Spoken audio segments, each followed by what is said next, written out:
What a story you have to tell. First of all, if you could say and spell your first and last name.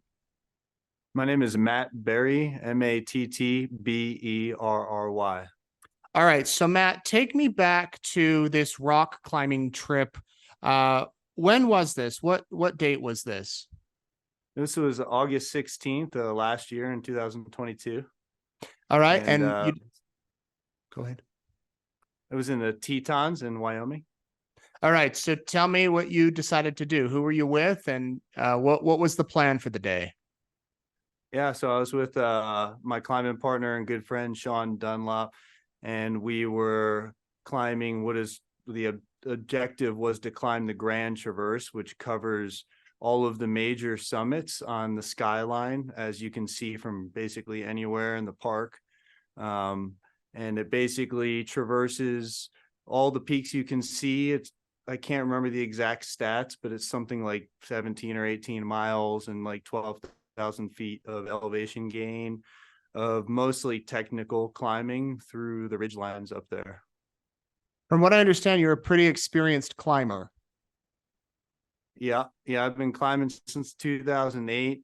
I was a guide for a while, traveled all over the world. I've traveled in South America a bunch, in Asia, several trips to Alaska, and a bunch within the United States. And I currently work in the outdoor space engineering, climbing and skiing equipment. So this hike was not out of the normal for you to be doing something like this. No, this was actually, it's something I've wanted to do in a while, and I've done the entire traverse in a couple sections, but the goal for this particular trip was to do it in one push in like a 24-hour period. We weren't really trying to go as fast as we can or anything. We were mostly just trying to have a pretty fun day in the mountains, and it was a pretty casual outing up until the event happened. Yeah. All right. Let's talk about the event. So you're hiking. What time did you start that morning? Do you remember? We started around maybe 4:30 in the morning. Okay. And the first section of this climbs a mountain called Tiwanaut, which gains about 6,000 vertical feet out of the car right away. And so we were taking our time with that, and we're up around the summit of that mountain as the sun was rising.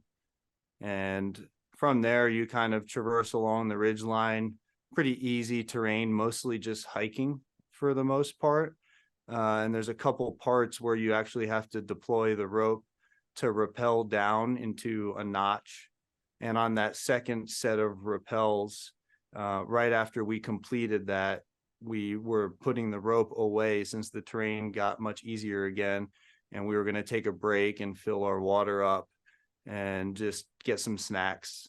And as I was scrambling down a pretty easy little section to get to our resting location is when I slipped on. I'm not even really exactly sure how it happened. I think it was like the equivalent of slipping on a patch of ice on a sidewalk, just walking down the street. Not even really sure to this day exactly what happened, but I slipped in a non-ideal spot. Right. So if you started around 4:30 a.m., what time of day did you slip? This was probably around 9:30 in the morning. Okay. So you'd been hiking 4 or 5 hours. Yeah, that's correct. Okay. So you slip kind of in this random spot, but as you said, not an ideal spot. And why was it No. not ideal? Most of the traverse, you're traveling through a lot of terrain that has high consequence. There's a lot of loose rock and extremely steep slopes. It might not be super difficult to navigate through, but a fall has pretty high consequence. And in this particular location, it's actually pretty known for how loose and steep it is around you. And so although the terrain wasn't necessarily difficult to move through, where I slipped, I probably only fell forward a couple feet, but I landed on the edge of about a 45-degree, 50-degree frozen ice. It's snow that's frozen. It's a north-facing aspect. And it was still early enough in the morning where that snow was frozen solid like ice. And so when I hit that section of snow, 45 degrees, you start gaining speed pretty rapidly. And there wasn't really much I could do to arrest that fall. So I went the distance. Oh my gosh. So I have it right. You slip, you said the actual fall at that point till you hit the snow wasn't that far. How many feet would you estimate? I mean, realistically, I probably slipped forward a couple feet. It happened so rapidly that it's not like it's not like I fell and put my hands under me to catch my fall or anything like that. I basically slipped and was in a blink of an eye just laying on the edge of the snowfield. And honestly, before I could really comprehend what was going on, I was just confused, really, and just fell back into some training, trying to self-arrest using my elbows and whatever knees and kicking my feet in. But I was just wearing soft approach shoes, and I didn't have any crampons or an ice tool or anything for traveling across snow, because it was not the intention to get on the snow. Was planning to just remain on the nice dry rock. And at that point, I was just reacting and picked up speed pretty quickly. And about 100 feet below me, the snow had melted back through the previous weeks, and it exposed a rock band with sizable boulders and rocks. And basically I went head first through that, and that's kind of where I took the majority of my injuries. But I was extremely lucky, and when I hit the initial set of the beginning of that rock band, I actually went airborne and kind of skipped over the next 30 feet of it, which I don't know, looking at it from photos, it doesn't really look very survivable to go through. So I was pretty psyched that I actually went airborne over it, and then wound up bouncing down the next section of the ice field or snow field for about another almost 450 feet after that, and stopped at the base of all of that. There is a cliff, about a 2,500 foot cliff that feeds down into Cascade Canyon. And I stopped about 10 to 15 feet shy of the beginning of that cliff line. So it was, again, very fortunate. Unbelievable. So you said that you're trying to get into your training mode. You stopped 10 to 15 feet before that cliff. I'm sure this happened so fast, but any idea like the time frame? Was this like all in under 20 seconds, a minute? Yeah, I was wearing a Suunto GPS watch that I was able to pull the data from later on while I was in the hospital. And I think it took about 15 seconds or so of actual time sliding and bouncing down the mountain Oh my to gosh. cover that distance. And your friends watching? He actually, by chance, was a little bit below me. He was actually standing in that rock band waiting. He was retrieving a water bottle that he had dropped, which was unrelated. And when I slipped, I went past, probably 30-40 feet away from him, and slid down to him, and then of course past him through the rock band. So he saw some of it.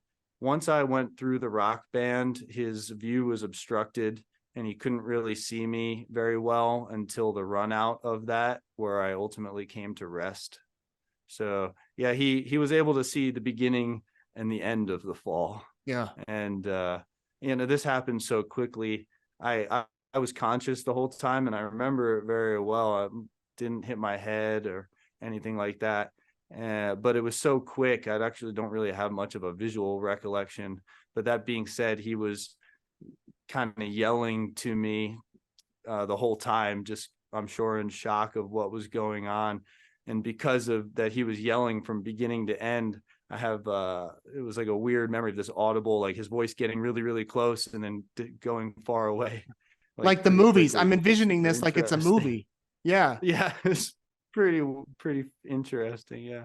So, you're there at the cliff then, and you're injured, I imagine, but not unconscious. And Correct? were you then able to what were you able to do then? I don't assume you could turn around and crawl back up. You're just kind of stuck. No. Once I came to rest down there, I mean, I was falling for a while and I knew what was below me. So I was pretty convinced at the moment that this was, my big day. And when I came to rest, I was realistically pretty ready to see some carnage. I was ready to see, femurs and things. And luckily, I again was conscious and able to think pretty clearly.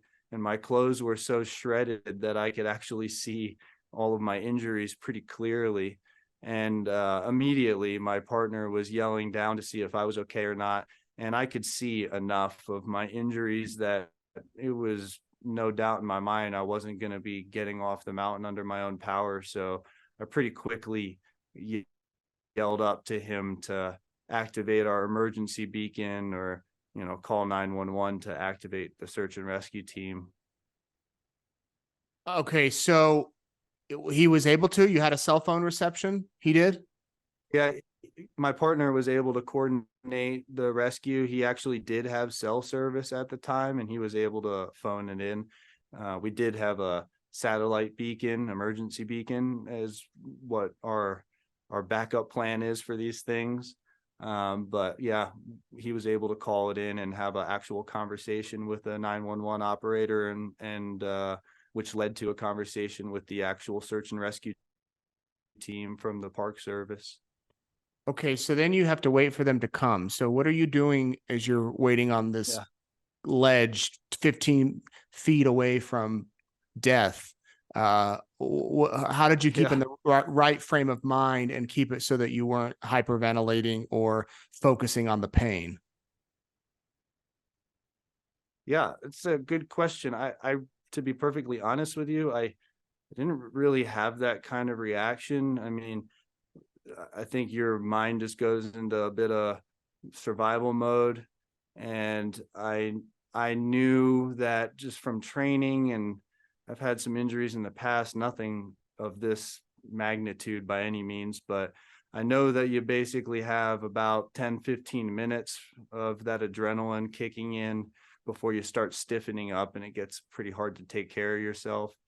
So knowing this, I was able to actually get down some water. I was super dehydrated from the adrenaline dump, and get out my medical kit and start tending to my wounds and stop a bunch of my major bleeds. I had my left forearm was degloved to the bone, and I was able to wrap that up, and had some pretty big puncture wounds in my legs, and I could feel quite a bit of hot fluid filling in my abdomen, and I also couldn't move my left leg, so I was pretty sure that I broke my hip, and I didn't really have anything to help with that. But I was able to stop a bunch of the external bleeds and take a bit of painkillers and stuff that I carry just to help, and put on my warmest clothes, a puffy jacket, put like a fleece layer over my legs, knowing that I'd most likely go into some form of shock. So I tried to just prepare as best I could and get my body situated into a comfortable, like anatomically correct position. And then after that, there really wasn't much else that I could do other than just wait. So I kind of settled into a pretty like meditative breathing and just played the waiting game at that point. So you fall around 9:30-ish. What time did the crews get to you? It was about a 2.5 hour wait, roughly.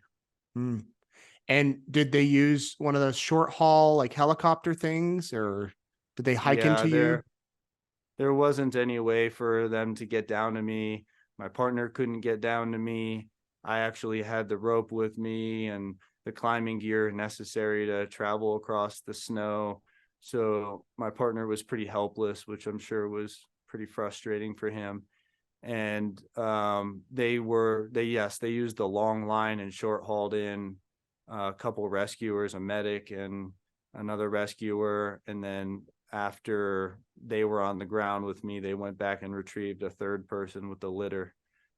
And so I had 3 of the climbing rescue rangers there from Teton National Park tending to my wounds and prepping me for transport off of the mountain. Wow. So they lift you up into the helicopter and you're flown to Ermac? So at first, the Park Service, they did the technical portion of the rescue, and they put me in the litter and secured me and got me off of the mountain, and they flew me down to a rescue cache that's at the parking lot area for Lupine Meadows, it's called. It's a really popular trailhead to access the Grand Teton and some of the more popular areas over there. Mhm. And once I was on the ground, there was actually a second helicopter waiting for me that they are the ones who eventually flew me to Ermac in Idaho Falls. And when you got to Idaho Falls, what was the diagnosis, the prognosis? They rushed me into the trauma room, which was a wild experience. It's like something out of TV show or movie or something. And, going through the double doors and the bright white lights and the doctors are immediately on top of you is pretty wild. I mean, I was definitely I felt pretty comfortable at that point, because after waiting and trying to fend for myself for 2.5 hours or so, once the rescuers were with me and putting me in the litter and doing what they're trained to do, it was pretty big relief, honestly, to kind of relinquish that control to the professionals. And it was a good feeling, let's say. And once I was in Ermac in the trauma center there, they started moving pretty quick. I don't have a great recollection of everything that happened, because I'm sure they were pumping me full of the good stuff to be able to do what they got to do. And I think it was probably only an hour or an hour and a half before they were prepping me for the surgery. And I was in surgery for maybe 3 hours roughly. And there was 2 different surgical teams working on me. One of them was repairing my hip. So, I mean, my injury list, I had an open compound hip fracture. I lacerated my liver. I had degloved my arm. I had plenty of pretty deep lacerations on my abdomen area. I had a puncture wound that I could see my quad muscle, which was pretty wild.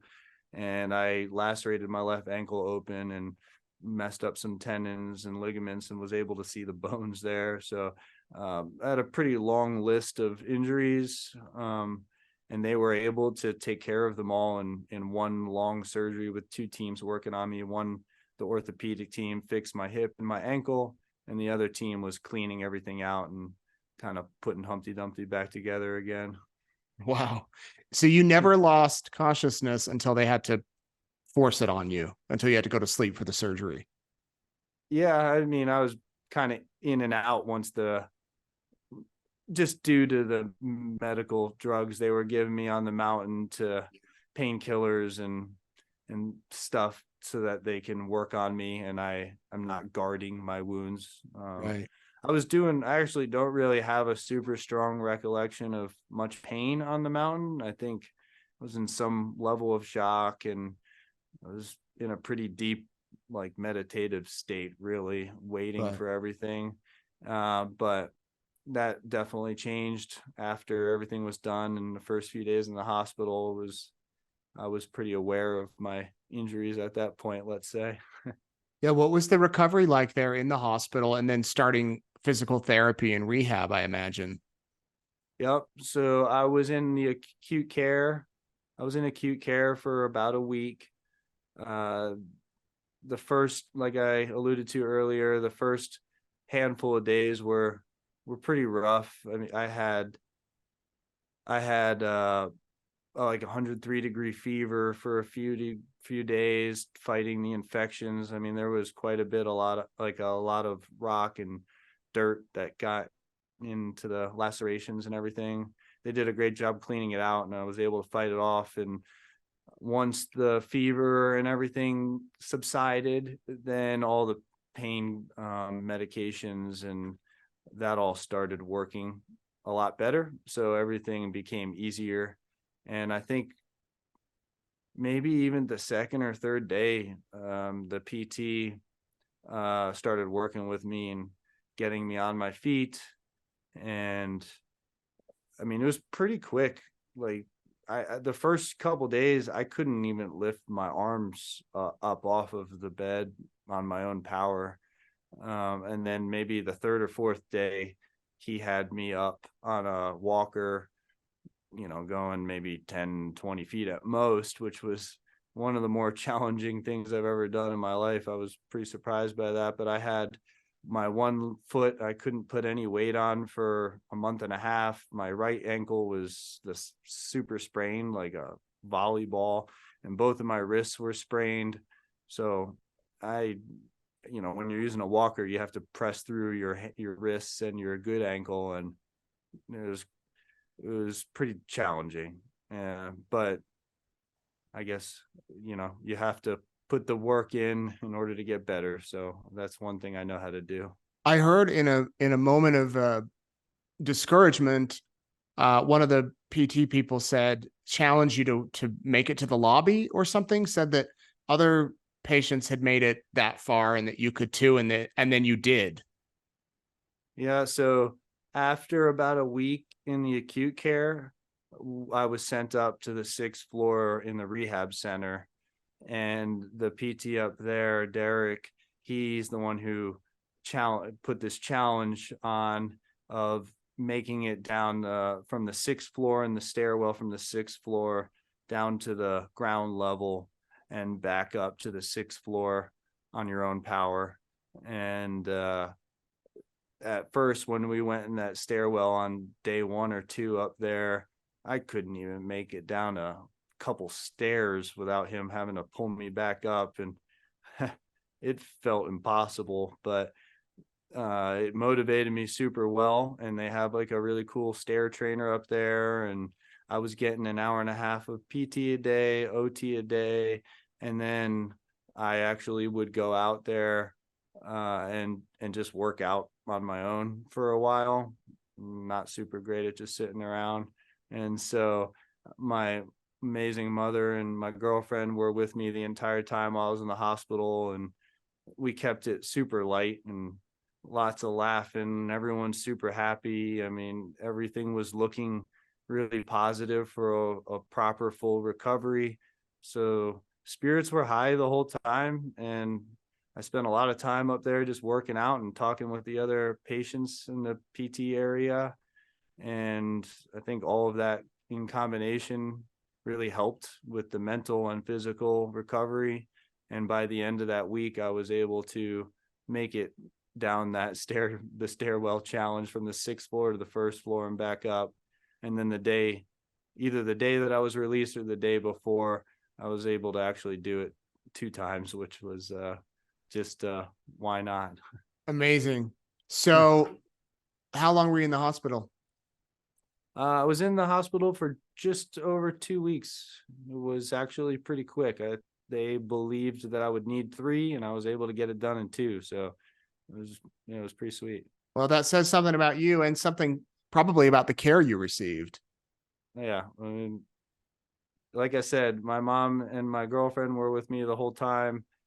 We made plenty of friends at the hospital with all the staff and the nurses and PTs and doctors, and there was just people in and out of the room all day, sharing stories, laughing. I mean, I've never had to be in a hospital for any length of time or even just overnight. And I don't know, I think it was a really positive experience. You hear a lot of horror stories, and my experience, it was, if you have to be there because the event went down, everything other than falling, everything from there on was pretty ideal for my recovery for sure.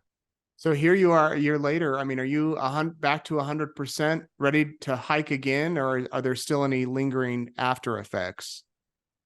Yeah, I mean, I have plenty of aches and pains and still working through some range of motion stuff. But I mean, realistically, I was out archery hunting in December last year, a few months after the whole accident happened. I was backcountry skied all winter. I've been back in the air skydiving and rock climbing and basically doing all the things I want to do at this point. So there's plenty of room for getting stronger again and everything, but there's probably, you can always say that no matter where you're at.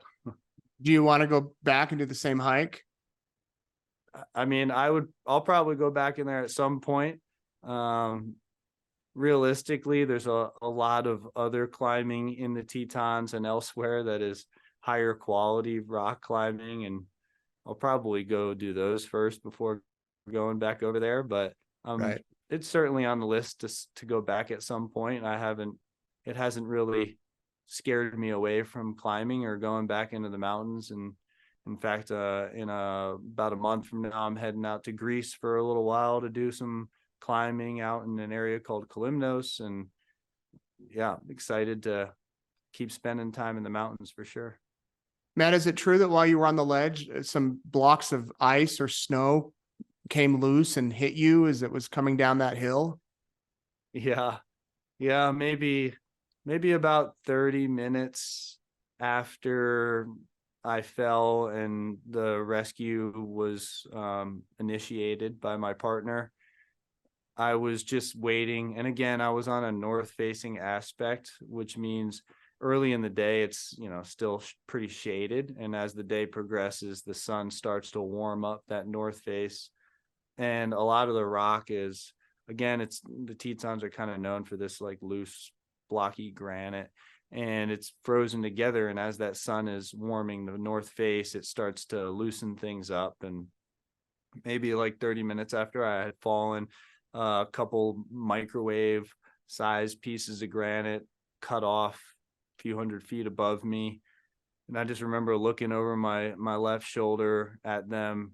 And I was pretty stiffened up at this point and not really going to be moving anywhere. So I just kind of put my head into my hand and just was like, we'll see what happens. And the first block kind of flew maybe a couple feet over my right shoulder and missed me, and I just like feel the wind of it. And then the other one actually bounced in the snow to my left and slammed into my left leg and slammed my legs into another rock and kind of blew some other holes open in my legs, but it didn't break my leg or anything. And yeah, I mean, it was probably a few 100 pounds of rock. So luckily it wasn't like a direct hit. But yeah, I just remember kind of shaking my head, and I wasn't really saying a whole lot at this point because I was just in that breathing pattern. Yeah. But I just remember saying like, you got to be kidding me. Like, Right. what the heck? Unreal. All right. Yeah. So looking back at it now, I mean, we could have been reporting on something far, far different, your funeral or, this accident. When you look back at it all, how do you describe the whole incident? I've never been asked that question. Yeah, I mean, it was a bit surreal, super unexpected.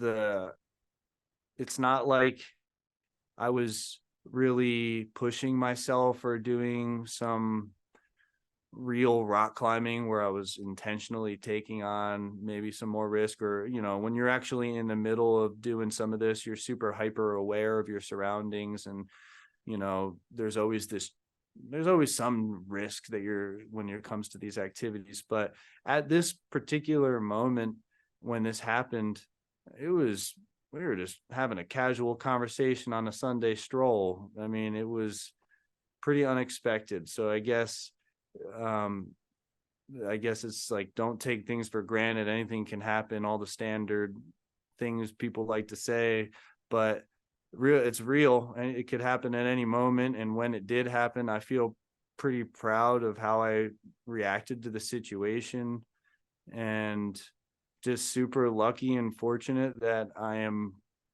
basically have a full recovery and can continue living life, doing the things I love to do. And just super grateful. And I look forward to enjoying the years to come, and just extremely grateful for my girlfriend and my mom, my climbing partner, and the rescuers and all the staff at ERMAC for putting me together and keeping me psyched and motivated. And yeah, it's awesome. You've got an awesome story to tell at parties, that's for sure. So anything that you want to add, Matt?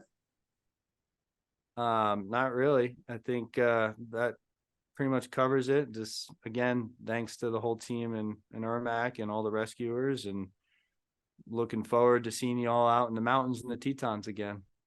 Yeah. So happy anniversary of survival, August 16th. How old are you, Matt?